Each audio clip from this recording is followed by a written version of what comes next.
Исәнмесез укучылар, алгебра дәресендә белем алуыбызны дәвам итәбез. Мәсьәләләр шишкәндә без еш кына тапкырлауның төрле рәвеше белән очрашабыз. Мәсәлән, туры почмаклы параллелепипедның күләме ул 3 үлчәмнең тапкыр чыгышы. Үткән юл вакыт белән тизлекнең тапкыр чыгышы. Башкарылган эш җитештерүчәнлек һәм аңа киткән вакытның тапкыр чыгышы һәм башкалар. Шуңа күрә бары тик тапкырлау гамәллегенә кулланылган аңлатмаларның математикада аерым бер исеме бар һәм ул махсус өйрәнелә. Билгеләмә. Саннарның, үзгәрешләрнең һәм аларның дәрәҗәләренең тапкыр чыгышыннан гыйбарәт булган аңлатмаларны бер буыннар дип атыйлар.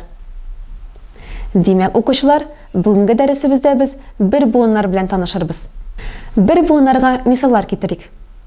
Мәсәлән, -5, 3-нең 4-нче дәрәҗәсе, -y, y-ның 5-нче дәрәҗәсе, 4 тапкырланган a-ның кубы x, -3 тапкырланган k-ның 5-нче дәрәҗәсе, 2 тапкырланган a-ның 5-нче дәрәҗәсе тапкырланган -5 ak. Соңгы бер буынын гадиләштерергә була. Җавапта -10 тапкырланган a-ның 6-нчы дәрәҗәсе тапкырланган k килеп чыкты. Мондый бер буынны бер буынның стандарт рәвеше дип атыйлар. Алдагы бер буыннарны -5, 3-нең 4-нче дәрәҗәсе, -y, y-ның 5-нче дәрәҗәсе, 4 тапкырланган a-ның кубы тапкыр x, -3 тапкыр k-ның 5-нче дәрәҗәсендә стандарт рәвештәге бер буыннарга кертәләр. Теләсә нинди бер буынны стандарт рәвешкә китерергә мөмкин. Стандарт рәвештә язылган бер буынның санча тапкырлаучысын бер буынның коэффициенты дип атыйлар. Мәсәлән, -10 тапкырланган a-ның 6-нчы дәрәҗәсе k бер буынының коэффициенты -10-га тигез. -y, y-ның 5-нче дәрәҗәсе бер буыннарының коэффициентлары тиңдәшле рәвештә -1 һәм 1-гә тигез дип исәпләнә. Чөнки -y ул -1 тапкырланган y, y-ның 5-нче дәрәҗәсе ул 1 тапкырланган y-ның 5-нче дәрәҗәсе.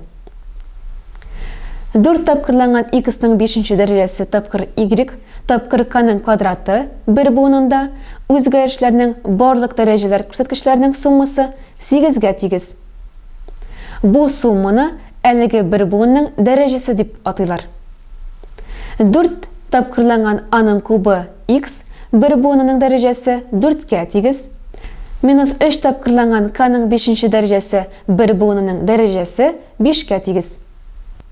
Билгеләмә.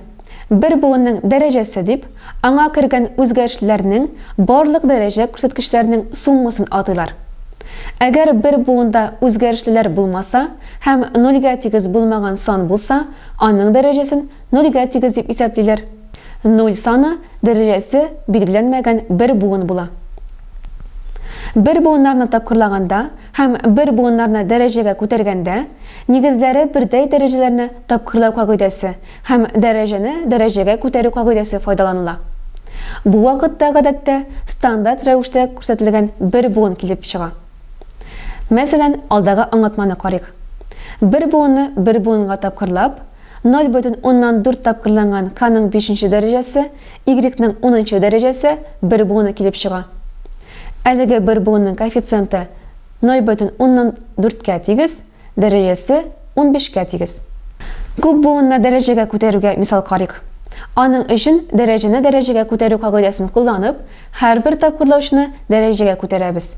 Җавапта -t-ның 9-нчы дәрәҗәсе, b-ның 12-нче дәрәҗәсе тапкырланган k-ның 3-нче дәрәҗәсе бер буыны килеп чыкты. Теория өлешен тәмамлыйбыз. Практик биремнәребездә мин сезне көтеп калам.